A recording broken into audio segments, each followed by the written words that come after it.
Like a backstage pass to the world of fly fishing travel, this is Waypoints, the podcast of destination angling. News and events, helpful travel tips, destination profiles, great stories, and expert advice from some of the most seasoned and experienced names in fishing travel. Waypoints is brought to you by Yellow Dog Fly Fishing Adventures, the industry's #1 specialty travel company for the very best insider knowledge, logistical support, and trip preparation. Freshwater or saltwater, international or domestic, Yellow Dog has you covered for your next fishing adventure. And now, your Waypoints host, Yellow Dog founder and director, Jim Klug.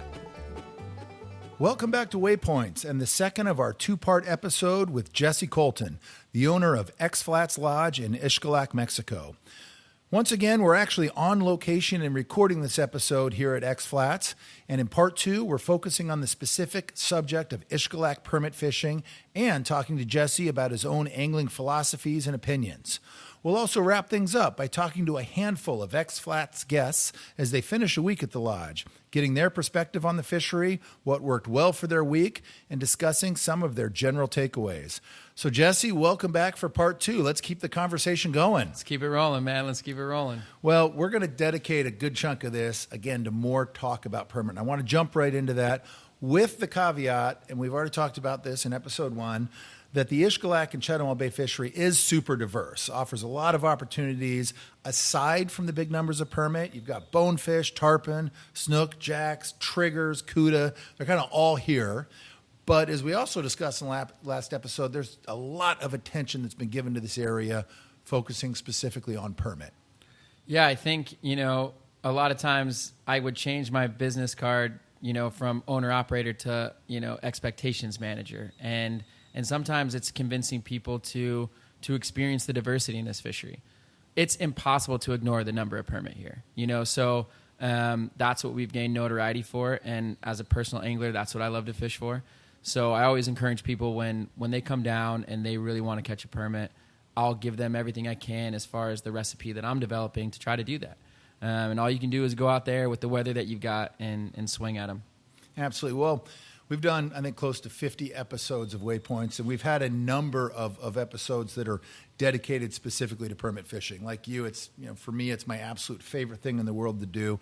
I love talking to other anglers about technique, their personal permit theories, because everyone has different philosophies and opinions. You can't talk to one person and get the definitive answer on how to do it right or how to do it better than anyone else. You can line up, I've always said, 10 or 20 of the greatest, most successful, most seasoned permit anglers on the planet and ask them the same 10 questions, and you're going to get different answers from everybody. Of course. That's the beauty of it. And I think, like all fishing, you start to fish well what you believe in. So it starts with the fly and with the rig and what you see success on and what you're good at. To some degree, you're going to build confidence in. So for me, I fish size 6 crabs, and I tie a ton of different variations of them. But the way that I strip a fly and the way I present a fly seems to work best with a crab. And it seems to work best cast into a fish that is either tailing or moving slow. When I see those fish moving around fast is when I start to do what I'm not as good at, which is shrimp fish. And I have some buddies and some people in my life that are fantastic at throwing a shrimp fly. And so you try to build a couple different tricks and a couple diversities and give yourself a better chance to catch fish. Well, I want to go a little deeper into flies because I Sure. feel like we could dedicate about 5 more episodes just to that conversation. We could talk all day about the material we're going to use on the body, for sure. No doubt. But, I really want to kind of pick your brain on your personal perspectives on how to catch these fish and specifically what you've learned about the permit fishing from your years here in Xcalak, from the guides, from all the clients that have come through the lodge, and from your own time out on the flats. We talked about this a little bit last episode, but let's start with some of your favorite times to focus on permit. Again, that's a loaded question. We know that because it really depends on what you're handed when you're down here. And Sure. that can change at any week or month of the year throughout the seasons. But kind of your favorite times when you've found the most success and the most consistency. So going through my permit journal about hookups and catches, I've found that I've hooked them and caught them every month of the year. The majority I would say, like, if I were to really crunch the numbers, I would guess that over 70 or 80% have either come late spring, summer, leading into early fall. Winter, as I look through, it's bizarre. Winter, I have some days in the winter, January, December, November, where I've caught multiple fish in a day, which is not as common for the late spring, fall. But what I would say for winter is that if you have a really long-standing cold front where the fish get cold and are not feeding, as soon as you have 1 or 2 good days of east front, warm currents, warm weather, they're extra hungry. So you'll see those days where you catch multiple fish in a day. But the most consistent hookup rate for me is warm water. Warm water, east to southeast fronts. So we're talking May through October. That's my favorite time.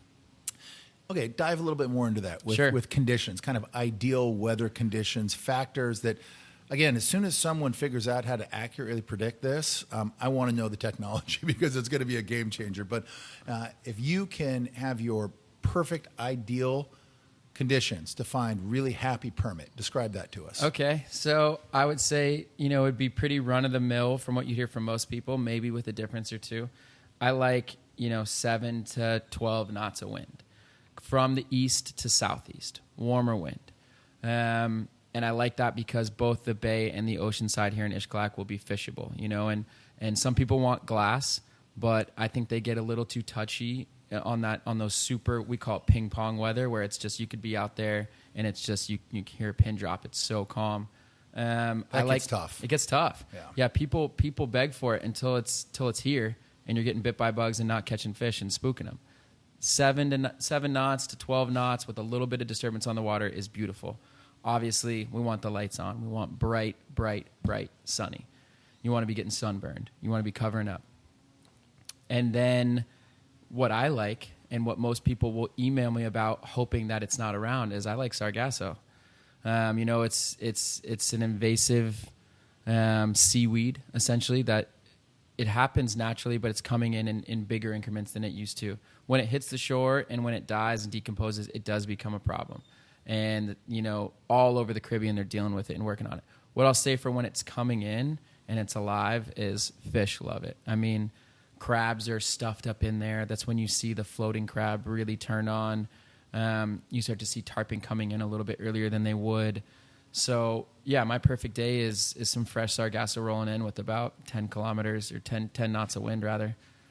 And then you're always kind of on the hunt for happy permit. And I think that's a phrase that gets thrown out quite a bit by permit anglers. But describe to people that may be new to this what a happy permit is. Sure. So my happy permit might be different than someone else's. People are really looking for those tailing fish. That's what I always hear people really wanting to see, pods of tailing fish. And that is a successful look for sure. Those permit are feeding, there's no doubt. And people want to see big schools. I like big schools too, but the happiest school of fish that makes me the happiest is, I describe it as like 4 or 5 buddies drunk leaving a bar. It's like they're together, but they're sort of bouncing off each other a little bit, and kind of maybe they're together, but they're sort of independently weaving around. And those fish like to eat flies. That might be my favorite description of all time. You know what I'm talking about, though, right? Like they're kind of bouncing. Everybody knows what you're talking about. They're bouncing shoulders, and those uniform schools of fish that are moving like everybody's on this one heartbeat, one drum. Those fish are hard to turn, and they're using the school mentality to kind of alert each other of dangers. When you have 4 or 5 bigger fish that are together but independently hunting, bouncing around, those fish will compete with each other for a fly, and they're going to eat. And like the drunk buddies leaving the bar, they're not in a huge hurry. Yeah, they're moving kind of slow, and they're not looking for anything specific either. You know what I mean? They're a little bit more. They're a little bit. They have a more general kind of view, a relaxed attitude about what, exactly. Yeah, I love it. That's exactly. Perfect. Well, let's talk a little bit about tides, because we get this question a lot when we're booking people anywhere in the salt. People always say, "Well, I got to have the best tide." And my question oftentimes is like, well, why? And what tide are you thinking? And a lot of people just don't know, right? They have been told for years that tides have a big impact on it. But talk to us about the tides in the Xcalak fishery. How big of a factor, what you like, what you typically see down here? I would say about tides, as I look through the journal, again, because to me, that's the science. Like I can use my own memory, but for me, when I really want to answer a question to myself, I look through the journal. And anybody, by the way, that's listening to this that wants to be a serious permanent angler, I highly, highly recommend the journal method above everything. If you have a hookup, write everything down. The guide's name, the time of day, the temperature of the water, what was going on, where you were fishing, what you were doing, your strip, everything, write it down, whether you caught them or not. Or if you have a buddy that tells you a story, put that information in there too. As long as you trust them.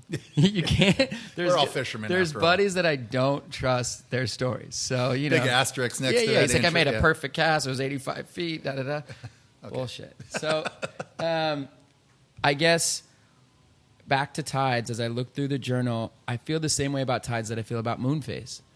I think it's a factor, a really small factor. I'm not of the belief that, particularly in Xcalak, that tides and moon phase are going to be what catches you a permit or not catches you a permit.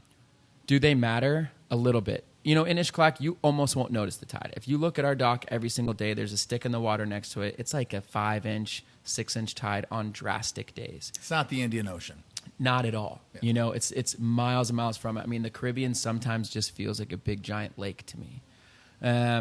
They matter a little bit, particularly if there's enough water in the bay. And most of what affects that tide, for the most part, is wind direction. So again, this is why I like an east wind. Then we have a heavy north wind, it will push water out of the bay and back into the ocean and slick it out a little bit too skinny for what permit like. Even on a spring tide, when it's supposed to be high tide conditions, correct, it can be drained by the wrong wind direction. Right? So paying attention to the tide charts can be helpful, but can be what ends up really happening the day of is where that wind direction is coming from. So, I always try to steer anglers away from booking their trips based on moon phase or tides. Especially if, when you're fishing from a boat here, this fishery is so big that, depending on where the tide is, the fish might be 15 or 20 feet further out on that flat because our flats are big here. Our reef, when it gets really close up north, it matters a little bit more. But bay and most of our oceanside fishing are pretty tide safe, I'd say. And, there is a school of thought out there, and you talk to some pretty serious permit anglers, and they will tell you that any movement of tide, that permit like a little bit of a push of water across their back. And whether it's in again, like an Indian Ocean fishery where you have a 3-meter swing and the tides are ripping like a fast-moving river, or down here, where, as you said, you can sometimes barely notice that tidal swing, just that little push of current. Do you see that make a difference? I do. And that's why, again, I will go back to saying that I like 10 knots of wind, because 10 knots of wind a lot of times has an effect on what's going on with that water and current. So I like a little bit of current. I want to be able to cast out in front of a fish and let it naturally arrive to him. That goes back to me being a crab fisherman. So in my opinion, people that fish shrimp flies are going to grab that fish out of the school as an attention grabber. It's a faster strip. A lot of times it has some pink flash. It has some things that are really trying to grab the attention of a permit that wants to go be a jack and go get a fly. I'm a crab fisherman, so I want the permit that naturally finds the fly. I want to make a cast out in front of them to their outer eye, and my strip is so slow that really all I'm doing is pulling the tension out of the line. And if I have a little bit of current, that's going to help me a lot. It's going to take that fly to the fish without me having to smack it right on his head. And it's going to allow that fish to find the fly organically and say, great, this is exactly what I'm looking for. Tail up on it, boom. I love that. The crab fisherman versus the streamer fisherman almost. Exactly, yeah. I mean, that's essentially what it is in a lot of cases. And it works great if the permit are super bitey and grabby and aggressive. And as you said, if they're coming out of a school, a lot of times you'll get that one greedy one that'll charge ahead and smoke that shrimp pattern. But for sure. And I have friends that think that that's more fun anyways. For me, in my own personal angling, I've just had better success on crabs. So, and I've gotten better at tying them. I've gotten better at tying variations of them. So I think it's really just comes down to where your own personal permit journey leads you. And where you find success is where you're going to build more pillars of creativity on top of that to try to get better at it. And it's interesting, in talking to your guides, because these are the same questions I ask them every day when we're out with different guides. they're huge fans of the crab fishing in general down here, but they will tell you, especially on the ocean side, they only want crabs. Yeah. And that sometimes in the bay, they go to shrimp patterns. Sure. More that kind of streamer presentation. But for the most part, they're crab disciples. Yeah, they are. And I think actually that's one of the big changes in this fishery from when I was first down here. When I was first down here, it was the Ververkas mantis shrimp. Tan, brown legs. That's what everybody wanted to fish. And I think we kind of bit a little bit of information from some Ascension Bay guys that were doing a lot of small crab pattern fishing. Little raghead. Little old school, ragheads. Yeah. Little size 6s, little guys. And then once I made that switch, it reminded me of, trout fishing back in the day. When you clearly didn't know what you were doing, you'd be throwing flies that were too big. You'd be throwing a hopper at some fish that wanted to eat a size 22 midge. And as soon as you downgraded, even if it was a big fish, you were in the game. And to me, when we made our, sort of mentality change there of just throwing the biggest food we can throw at them to throwing smaller, techie, but smart food at them, that's what started creating a higher hookup rate for sure. Well, let me ask you a little bit more about permit behavior. We talked about the 6 buddies leaving the bar late at night. I love that description. The drunk buddies, yeah. That's right. But tell me a little bit about your personal philosophies, what you've seen, what you've learned down here as to how permits see. When they're out hunting and they're feeding, whether they're eating naturals or your fly is drifting in front of them, how do you think permits see? My opinion is that they don't see very well. I've had people tell me that the reason they don't eat flies is because their vision is spectacular. But I have drawn attention of bonefish and other fish by throwing a cast 6 feet in front of them to what I would call their inner eye, meaning that the eye that's closest to me as it's crossing in front of me, they will see it. If I throw a fly to the inner eye of a permit, I almost never get their attention. So the general instinct of someone that doesn't want to spook a permit that they've almost never seen is they tend to lay up. They tend to lay up because they don't want to line them, right? They got a fish at 45 feet crossing from 10 o'clock to 12 o'clock. Perfect. Wind's on their left shoulder. They're a right-hand caster. Everything's lining up great.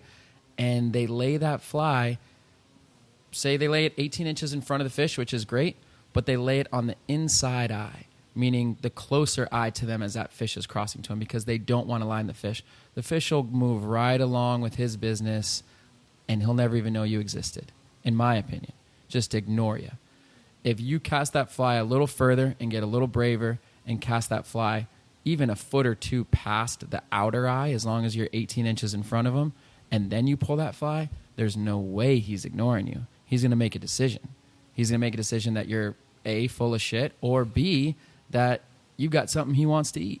They still may not want to be a player, but they're at least going to see it. No, more times than not, they still think you're full of shit and they want to get out of here. But I would at least like to have them make a decision. I want them to know that I was at least here. If I spent all this time to try to get good at casting, to try to tie a fly, to get out there on the boat, to drive 5 hours down from Cancun, the whole thing.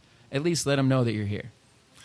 So let's pivot a little bit from sight to smell. How important do you think that is? How much of a factor for permit feeding? I mean, and when you look at a permit, if you haven't studied photos of a permit, you look at essentially the 4 nostrils that they have, right? Sure.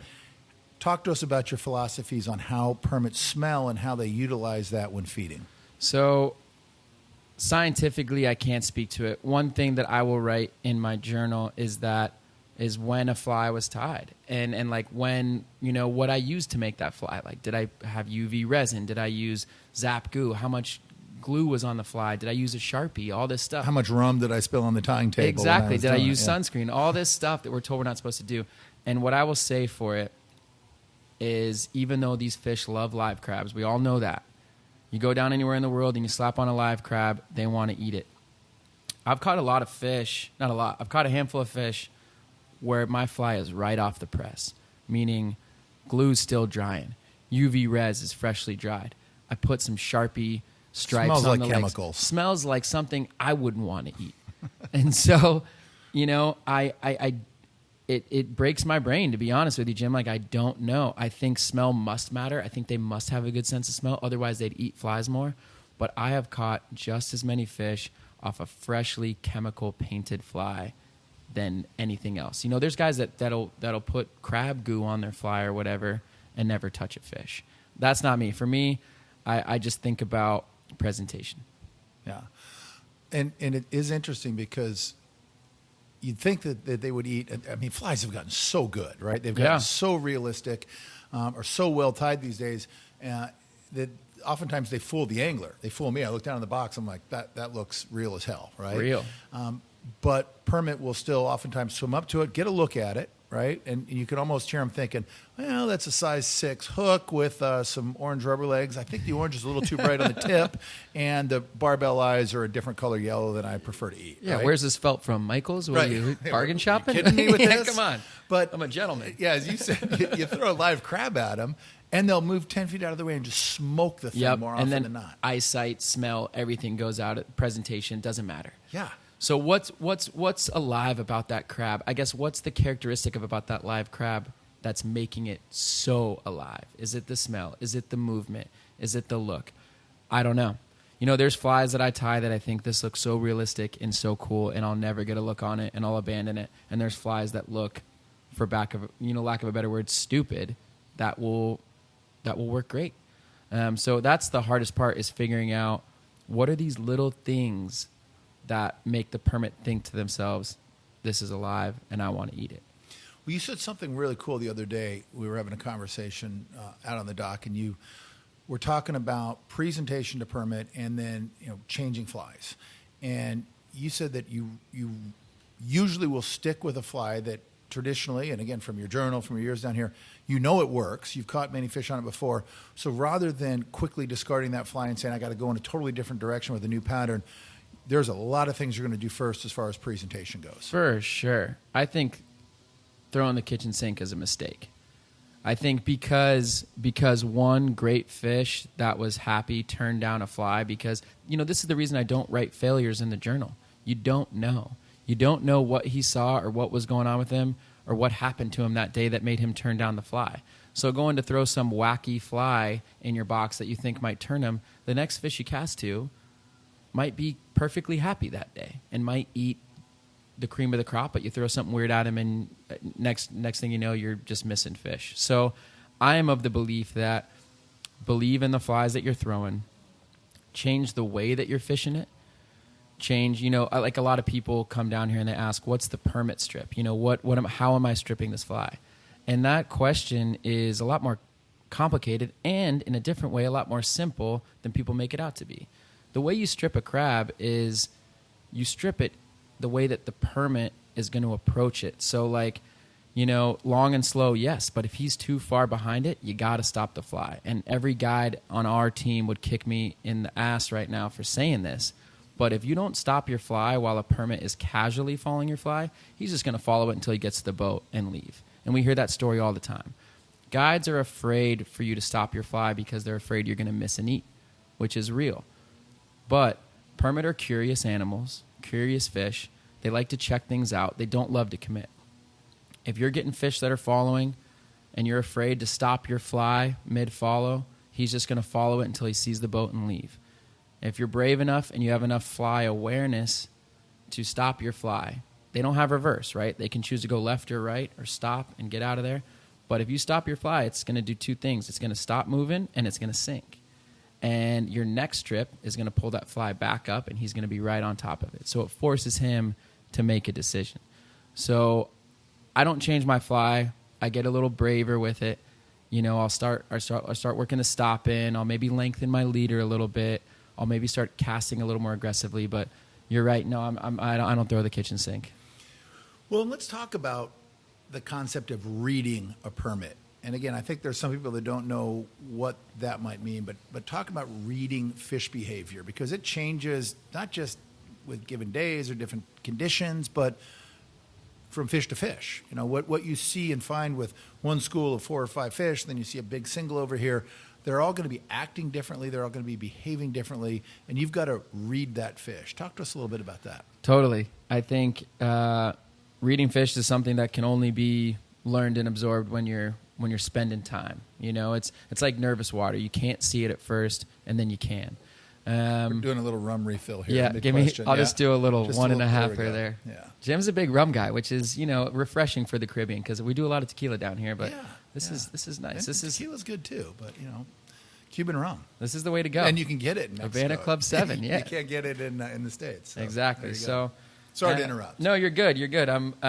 So reading fish, I would say it really matters how you cast a fish depending on what their body language is. Obviously, if they're up in the column, moving faster, and they're moving in one direction, you're going to give them a bigger lead, and you're going to strip your fly a little faster so it stays higher up in the water column. If they're angled down really calmly, moving really slow, they can change directions a lot. You might shorten your lead a little bit, but you might open your loop up.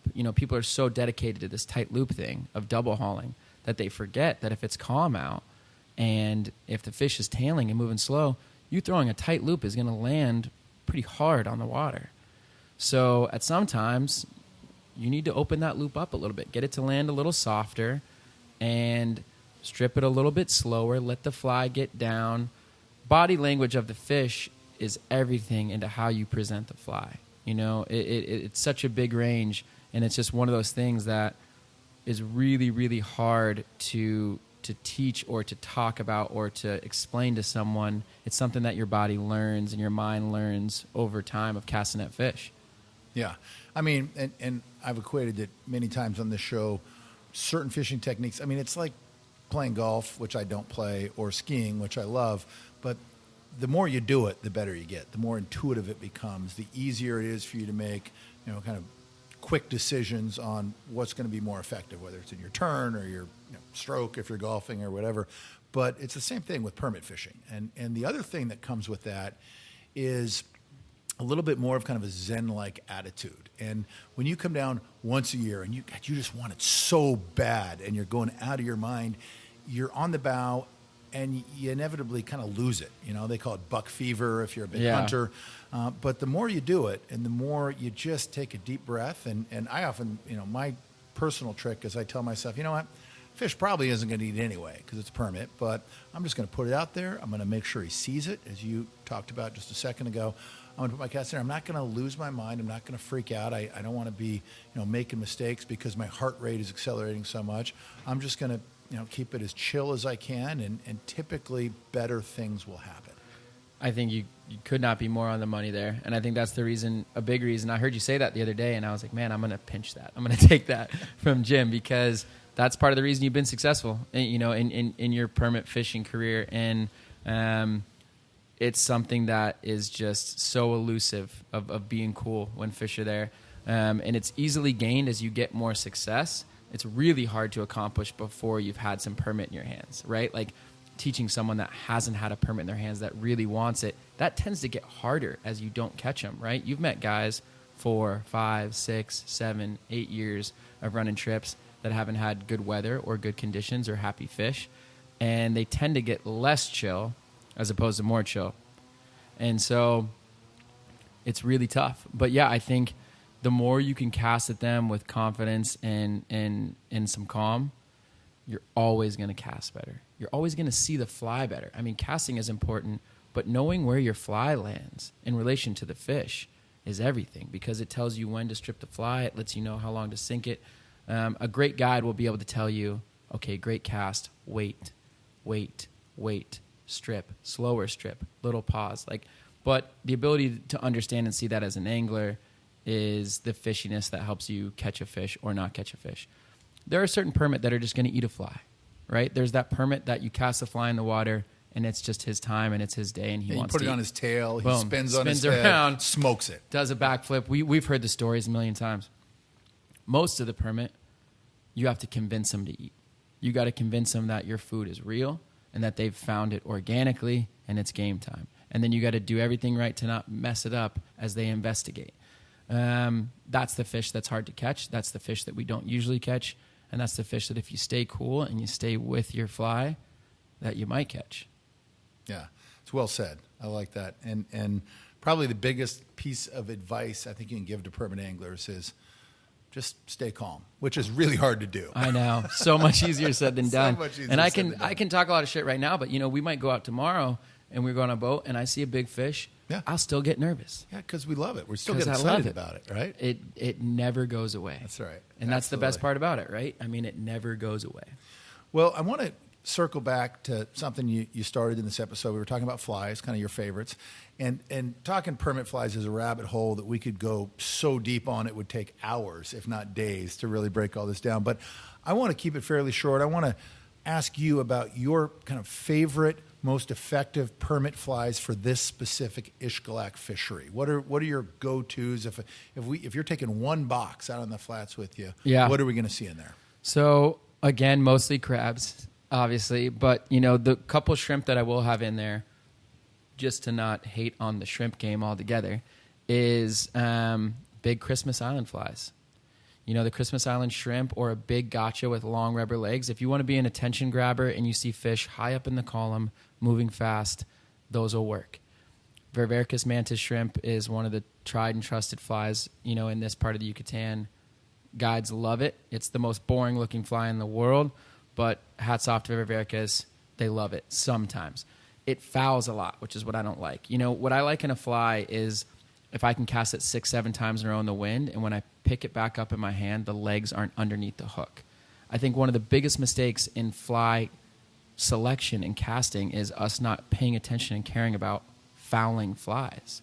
If your legs are wrapped underneath your hook after 3 casts, you're not fishing a fly. So when you tie flies, when you test flies, if they're fouling, change it.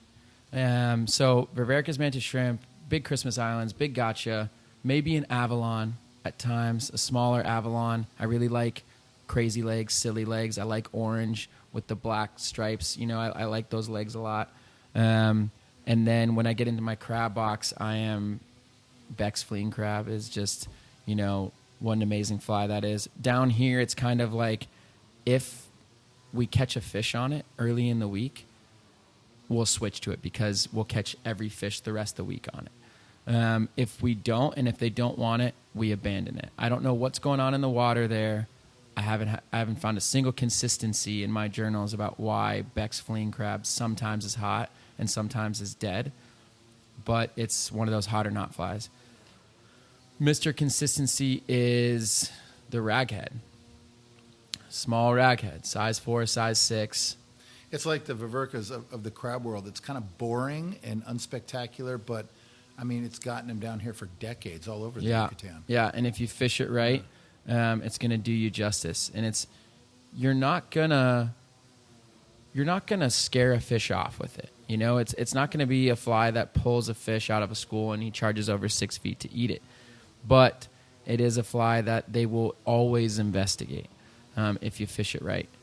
Well, here's something I want to bring up, Jesse, because this seems to happen a lot at every saltwater lodge in the planet, right? So a client, an angler, somebody who's getting ready for their trip, they do their research, they bring down the flies, whether they're the flies recommended from a booking agent or from the lodge itself. They go onto the website, they get down, and maybe on day 1, they go out with the first guide, they open their box, and the guide says, no, these flies are not going to work, right? Every time. Then you go with a different guide the next day, and you show him the same flies. He's like, oh, my God, you got all my favorite flies. Talk to us a little bit about how this works, because every single traveling angler out there has been frustrated by this in the past, and it always varies, not just among destinations or different lodges that might be in the same area, but among the guide teams themselves, people who guide the same waters for the same lodges. It's unbelievable. We have guide meetings about this, upon guide meetings of let's just settle on a list. And of all the things we talk about in our meetings, all these really important, controversial issues we talk about in our meetings, the fly list is what has people standing up out of their chairs yelling at each other because they just disagree so diversely on it. So poor Sean Lawson, the guy on the Mexico Desert Yellow Dog, he's just like, Jesse, come on, man. Give me a fly list that your guides are going to stand behind so the clients don't feel like they're prepared. It's easier said than done. Easier said than done. It's changing all the time. Guides will become sort of asphyxiated on a certain thing for a couple weeks, like a bigger white fly with long pink or orange legs. All of a sudden they decide is they'll have some success on it and they'll get really sort of into that, and that's what they want to see. So it really is just changes so much that updating the fly list is almost a weekly or at least bi-monthly situation.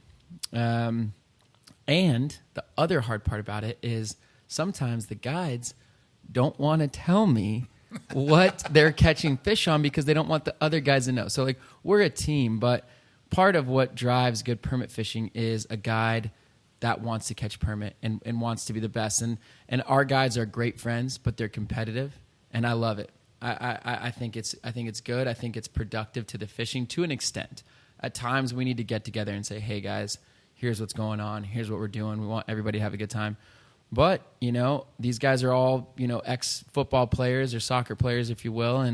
And there's an ex-football player in all of us. We're in fly fishing, but a lot of us played other sports and we like to be competitive. So I have to respect that in them, but I still need the fly list. I still need the fly list. Well, I think it's important to remember that wherever you're going in the world, especially in saltwater, right, where you're buying all your flies ahead of time, you're bringing them with you, tying them ahead of time, you got to know that every guide has different patterns that they believe in.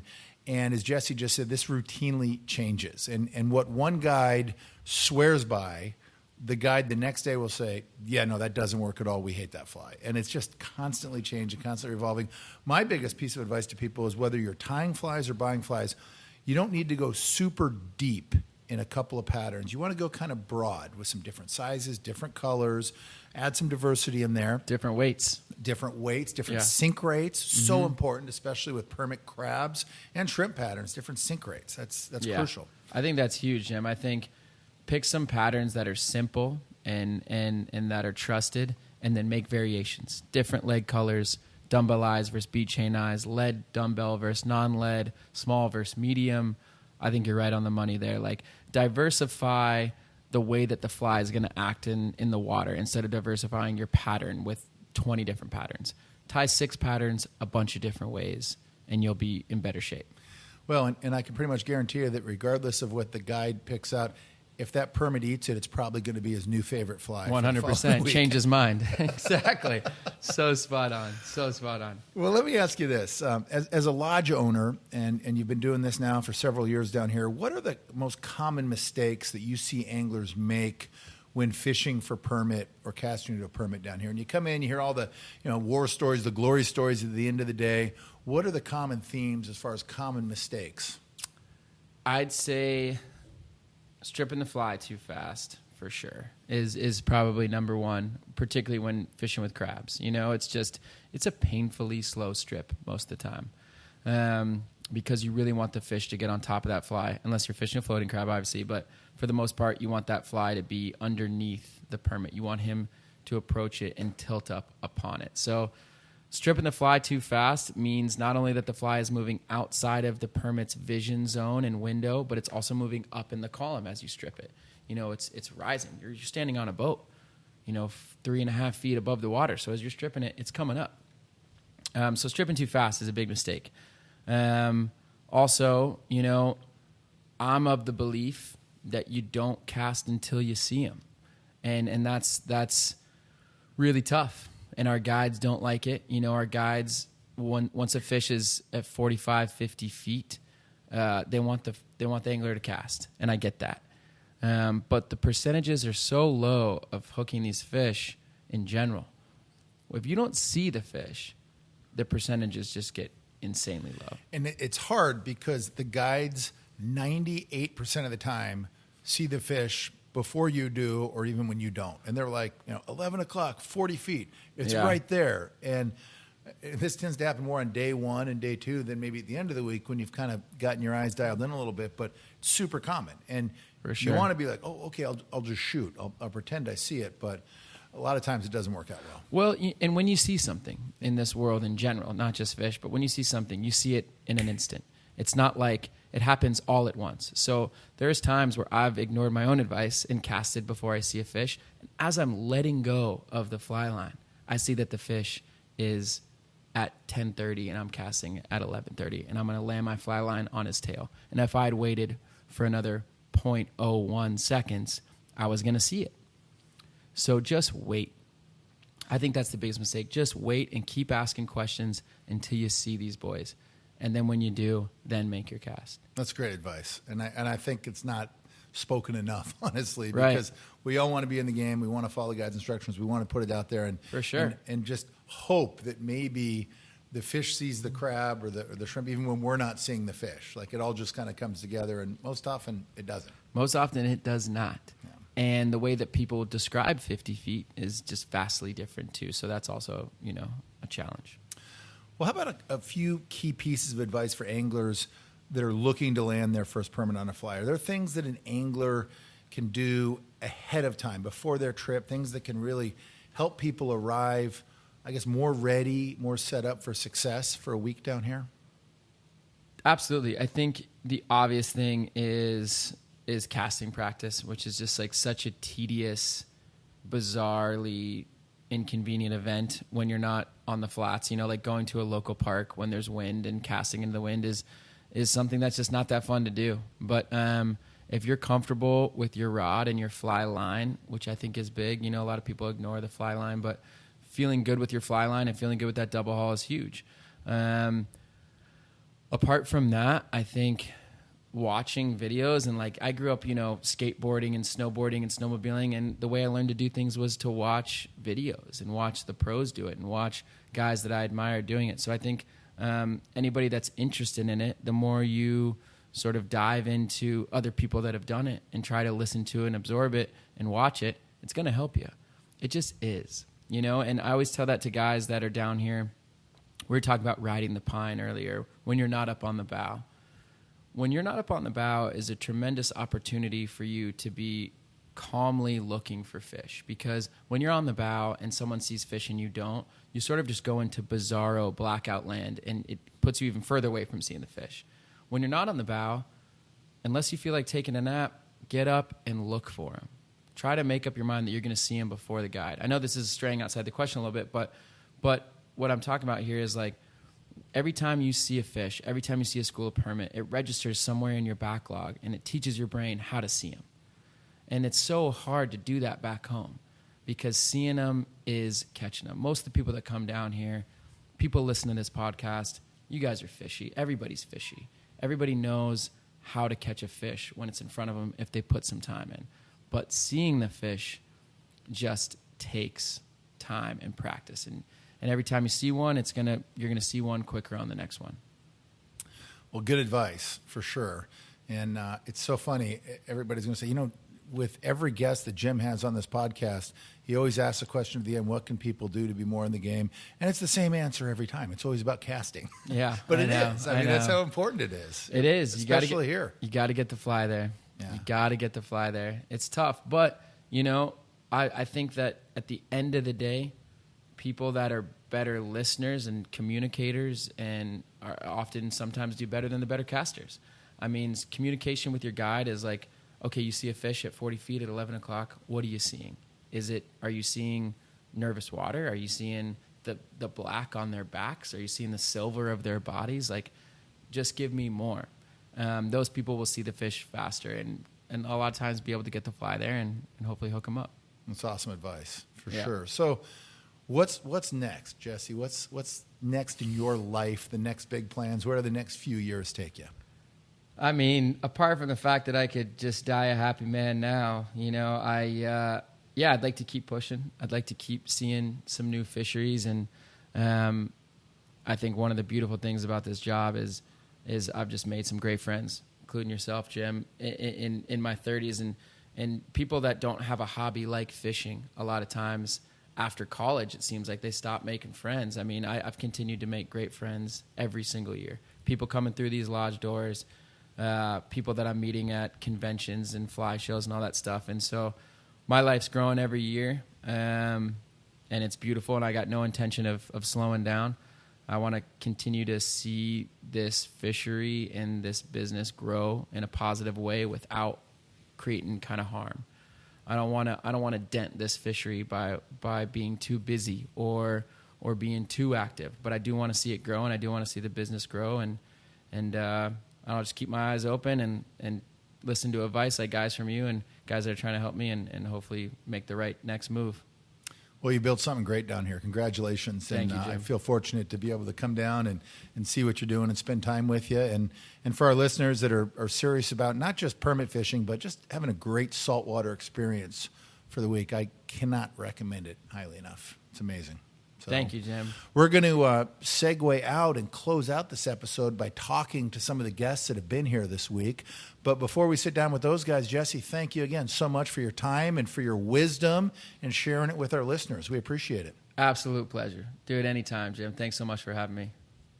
Recently, I had a listener suggest the idea of talking with actual anglers and clients on location at a lodge, asking them about their takeaways after a week of fishing.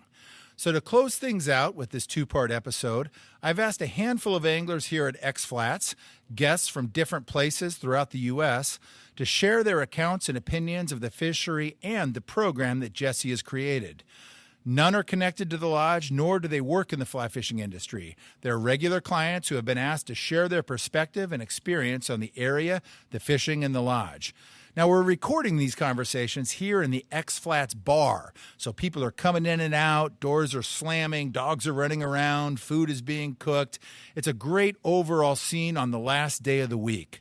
The ambient noise that you're hearing in the background is the sound of lodge life, the sound of great energy, shared stories, hilarious laughter, and general happiness. It's a pretty good scene if you could put that in your mind. So first up is Chad Schleusner from Alaska. Chad, how was the week here at XFlats? It was fantastic. Tell me about your takeaways. You've been here 7 days. What was kind of the fishing highlight of your week? The fishing highlight was just the location. It's so fishy. It's one of the most beautiful places on the planet, and there's so many opportunities for great fishing, and not just a single species, but many species. And it's just it's just a great place to fish on the planet. How were the guides? The guides were exceptional. So first off, they're just professionals.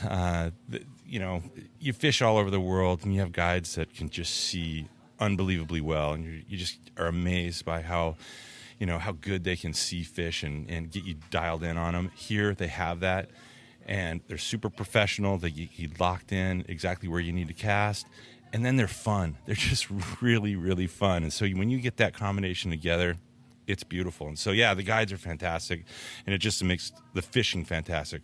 It's difficult, and everyone has challenges in this sort of game, but they just make it fun and then keep you confident and keep you on the fish, and then that just makes your chances even better, and it's a blast. So any advice you can share with someone who hasn't been here before and is thinking about making the trip down? What would you tell them ahead of time?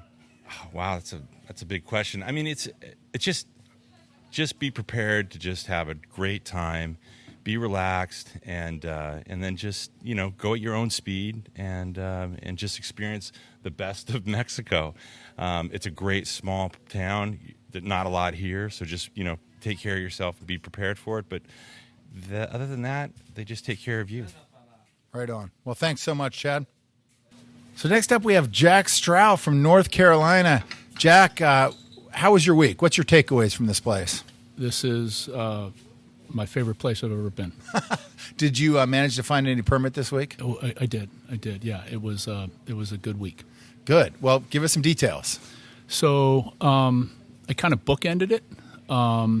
First day, I landed 3 permit, which I did not expect to do.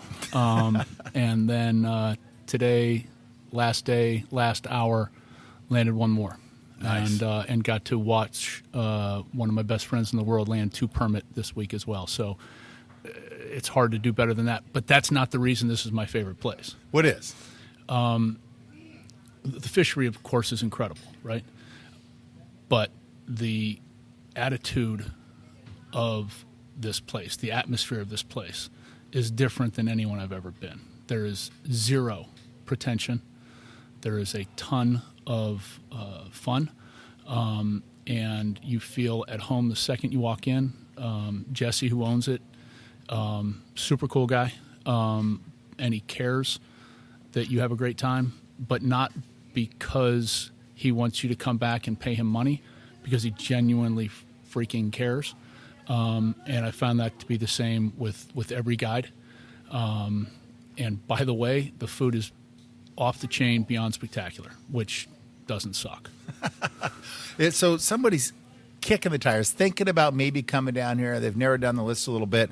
Who should come here? Who is this lodge ideal for? A serious angler, and by that I don't mean you have to be really good. You just have to want to fish and not look for frills. To me, the best frill in the world is the food, so I got the frill that I wanted. But not look for a place where you're going to feel like you're at a Hilton or something like that. I mean, you have to be interested in getting out on the water and fishing, and you have to be willing to kind of let your hair down and have a really good time. So if you're more interested in a mint on the pillow place, this isn't your joint. If you are interested in a place where you feel like, damn, this is a hardcore fishery, but it's still comfortable and fun, get your ass down here. Any advice you can tell people that would better prepare them for this week? Like every week, right? And I'm not going to repeat what I've heard on this podcast 100 times, which is practice your cast, but I'm going to repeat it, do it. I think that come down here with a good selection of small, if you're looking for permit, good selection of smallish, smaller than a dime, light-colored crab patterns, but also some mantis shrimp patterns. But come down here prepared to spend, like any permit trip, hours looking at nothing and then minutes of the sheerest excitement. But you have to be ready to do that, right? I mean, it's really easy to think you're ready to do it, but it's another thing to actually be ready to make the shot. And if you don't make the shot, it happens, right? But yeah, that's it. It's pretty simplistic advice, but that's it. Right on. Congrats on a 4-fish week. Thanks. So next up is Michael Schreiner from Bozeman, Montana. Michael, how was your week at the lodge? Fantastic. What's a big takeaway after a week of fishing these flats, hanging out with the staff, and spending time here at XFlats? Practice. That's your advice to anglers. Do not come down here thinking, I fished last year, I'm going to do great, because you're not. Plain and simple. So fishing, I mean, we had great opportunities, great shots, and the only one to blame for not capitalizing is the angler. there you go. The guides kicked ass. They really put us in front of fish. We caught bones, we caught jacks, we caught permit, we caught tarpon. I mean, everything you can catch, we caught. But most of the time, if you did not catch that fish, it was no one's fault but your own. That's kind of a common theme that we talk about, is the importance of practicing your cast before you go anywhere, and certainly applicable here in Xcalak. Absolutely. Yeah. Absolutely. What? Tell us about the food at the lodge. Dynamite. There you Dynamite. go. You're surprised by everything you're served in an excellent way. Everything was pretty darn healthy. No one was lacking for food. At times you might have had a little too much food, but no one complains about that. All right. Well, thank you. So Todd Tracy from Park City, Utah, you just finished your week at XFlats. Give me a highlight of the last week here at fishing in Xcalak. Well, catching my first permit was definitely a highlight. Such a beautiful fish, so strong. Just having shots at him every day was fantastic, and being able to hook one and land it was, something I'll never forget. And you got a couple for the week. I did get 2 this week, yeah. You closed out the last day of the trip, last hour. Last hour of the trip with the second permit, absolutely right. Our guides stayed out an extra hour, and they wanted to see us catch fish, and they delivered. So coming down, you hadn't been here before. You hadn't been to the Yucatan before. This is your first trip to this region. You had certain expectations, maybe a vision in your mind. A week after being here, what are your takeaways? Did it live up to those expectations? What are your thoughts on that? Yeah, absolutely lived up to those expectations. Such a beautiful place. Just seeing the mangroves, the fish, the wildlife, that was fantastic. I tell you what really exceeded my expectations were Jesse and his team. I didn't know what to expect on that front, but they took such good care of us. The food was absolutely amazing every night, and that was something I didn't expect at all. So do you have any advice for someone who's thinking about coming down and maybe hasn't been to Xcalak before? Yeah, I think, come down with an open mind and just willing to experience something new, because this is definitely new. I think we fortunately had, the whole place to ourselves, a big group of guys, all friends. That was fantastic. But I think this is a place where you can come enjoy, just with one buddy and see what you see here. How about a couple key pieces of equipment you were really glad that you maybe spent the extra money for, or took the time to get it right when you were out there? Like, man, I'm really happy with this decision. Yeah, I'm really glad I had wading boots. I mean, I've had them. I've really never used them. And we got out of the boat a ton here, which was a fantastic way to catch fish and to chase permit. So I'm glad I had a quality pair of wading boots. High quality reel was also, imperative, as the permit's ripping off 300 yards of line. And lastly, I would say a Yeti mixed drink glass to keep that ice cold. There you go. Well, good. Thanks for talking with us, Todd. Absolutely, Jim. So Sam Nasser, another Montanan here with us at XFlats. Sam, you waited until day 6 of the fishing trip to change outfits. And that's a question we get a lot about clothing. Like, what's the right thing to wear on the flats? Sometimes people like a sun hoodie, a pair of Supplex pants, shorts. You walked down the dock today in nothing but a Speedo. Yeah. How'd that go over? Well, I like to express myself, and I felt like the guides needed a little humor today, and I think it made their day, it made their morning, and when you're out there, it's not just about the fishermen, it's about the guide as well. So I wanted to give back to the guys that have given us for the whole week. Yeah, and that, I'm sure they appreciated that fact. Yeah. See, yeah. Mm-hmm. So your Speedo was an American flag, I think? Yes, yeah. Would it have been a better call to maybe have a Mexican flag Speedo? Yeah, in retrospect, I think that was a mistake. Yeah. I think what the ideal situation would have been a 50-50, because we're blended as a fishing team this week. And border countries, for the record. Right, good point. And I think that we became brothers this week, and I think, again, a 50-50 Speedo would have been the way to go. And I didn't think through that, but I will the next time we come back, for sure. So what was the highlight of the week for you here at XFlats, Sam? I think it's the people. Without getting, fishing's fishing. You go to a lot of places and you fish, and you can catch fish, and but, the camaraderie that you build with these people and the level of what they give back to you during the week is bigger than the fish, in my opinion. So for me, it was, and it's to this day, like, I look at these people and go, it's one of the most selfless group of people that you can meet. And that's what I think, as a fisherman, that's what I want personally. I can catch fish anywhere, but to catch fish and feel like you're with family is a big deal. But, I mean, can you? Let's be honest. Can you really catch fish I anywhere? personally can, yes. Some of the guys here are a little suspect for sure, but yeah. Yeah. Thanks, Sam. Yeah. Yep. Well, that's it for this 2-part episode of Waypoints, the podcast that is 100% dedicated to travel, adventure, and exploration. We had a blast here at XFlats, and a huge thank you to Jesse Colton and the entire XFlats team. Be sure to visit yellowdogflyfishing.com to plan and research your next fishing trip, sign up for newsletters and new podcasts, and stay up to date on the latest travel news and developments. Join us for our next episode of Waypoints, and remember, life is short, and no one ever regretted a life of adventure. This has been another episode of Waypoints, the podcast of fly fishing travel and adventure angling. Waypoints is produced by Brian Gregson, with music provided by the Steep Canyon Rangers.